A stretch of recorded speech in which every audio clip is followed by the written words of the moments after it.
코로나 피해 합숙시켰더니 코로나19 관련된 사건 소식 하나 살펴보도록 하겠습니다. 이 코로나19가 확산되다 보니까 감염이 우려돼 보낸 합숙 학원이었는데 그곳에서의 일상은 폭행뿐이었다고 합니다. 먼저 피해 학생의 목소리 듣고 오겠습니다. 거기서 주는 공부 양을 제가 따라가지 못하는데 다 했다 거짓말하니까 처음에 그렇게 때렸는데 나중에 가면 갈수록 가염도실분에 닿지 않았다 말도 안 되는 이유로 부탁을 했습니다. 화면 보니까 구자준 기자 직접 취재했군요. 이거 네, 그렇습니다. 보니까 아니 코로나19 피해서 합숙학원에 있었는데 거짓말을 했다는 이유로 구타를 당했다는 거예요? 네, 거짓말을 했다라는 것은 이제 공부 양을 맞추지 못했는데 아, 다 예. 맞췄다고 이제 학생이 무서워서 거짓말을 하니까 아. 그때부터 때렸다 뭐 이런 이야기인데요. 예. 사실 뒤로 갈수록 납득하기 어려운 이유들이 나옵니다. 뭐 네. 다용도실 문을 닫지 않아서 때렸다. 네. 대답을 늦게 해서 때렸다. 예. 잠을 잤다고 때렸다. 뭐 네. 이런 주장을 하고 있는데요. 이 이유들이 과연 폭력을 설명할 수 있는 이유들인지는 시청자 여러분의 판단을 맡기겠습니다. 네. 이게 사실 이제 학원을 오가는 길에 코로나19에 감염될까봐 걱정돼서 합숙학원에 갔다는 건데요, 교수님. 이렇게 모여있는 게 사실 더 위험한 거 아닙니까? 이게 이제 전통적인 기숙학원, 그러니까 단일 건물에 이제 기숙학원 형태로 있을 경우에는 자기네들이 만일에 이제 감염되지 않은 것을 명확히 하고 그 학생들만 기숙을 하게 될 경우에 그리고 외부인 출입이 전혀 없다고 하면은 안전한 상태로 과외를 할 수 있을 것 같기는 합니다. 네. 그런데 지금 이 경우에는 완전히 다른 경우예요. 이 경우는 오피스텔에서 아마 2명이 했던 것으로 알려져 있습니다. 네. 그러니까 뭐 이 2명이 감염되지 않았다고 하면은 다른 사람들을 만나지 않기 때문에 추가 감염은 없을 것으로 보입니다. 근데 대신 이제 예. 이 2명이 이렇게 하게 된 것은 집과 이곳을 오가면서 이제 대중교통을 이용할 경우에 감염 확산이 있으니까 이제 이렇게 합숙 과외를 한 것으로 생각이 되는데 이 과정에서 이 학생들을 가르쳤던 과외 선생님들이 아주 상습적이고 무차별 폭행을 한 것으로 그렇게 이제 알려지고 있습니다. 그런데 폭행의 정도가 워낙 심해서 허벅지 부위에 이제 괴사가 일어나고 네. 수술도 이제 2차례나 받고 거기에다가 다른 부위에 상당한 멍이 동반되는 등 아마 정신적, 육체적 트라우마도 굉장히 심했던 것으로 생각이 됩니다. 예. 그래서 우리가 보던 전형적인 그런 기숙학원이나 네. 그런 또 과외 공부가 아닌 매우 왜곡된 형태에 네. 있어서는 안 되는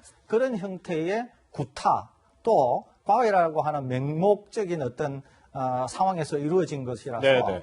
내용적으로는 상당히 심각해 보입니다. 그렇군요. 네. 근데 피해 학생 구타를 못 이겨서 심지어 탈출을 뭐 했다고 하는데 근데 이 피해 학생이 없어지니까 이 교사들, 피의자들이 먼저 학부모를 찾았어요? 네, 이 사람이 학생이 없어지니까 예. 당장 어디 있는지 수소문을 해야 될 거 아니겠습니까? 예, 그렇죠. 예. 수소문을 하다가 집으로 먼저 찾아갔습니다. 아버지를 예. 먼저 만나서 학생이 공부하기 싫어서 도망친 것처럼 이야기를 했다고 합니다.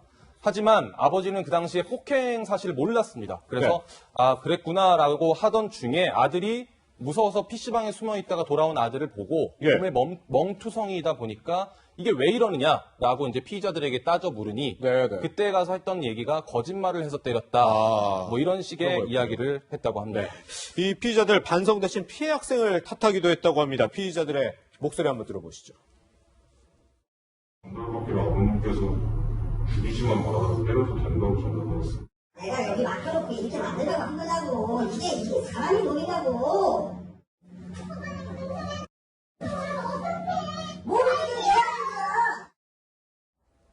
아니 뭐 남자 교사는 아버님께서 때려도 된다고 했다 뭐 이런 얘기도 하고 뭐 어떻게 잘 키우냐 뭐 여성 교사는 소리까지 치는데 무슨 상황이에요 도대체? 예, 사실 저도 그 내용을 보도한 이후에 네. 이제 인터넷 댓글들을 봤는데요. 네. 아버지가 어떻게 때려달라고 하느냐 뭐 이렇게 말씀을 하시는 분들이 계시더라고요. 그러니까요. 근데 이 부분은 조금 오해가 있는 게 예. 아버지께서 야, 엄하게 다뤄달라.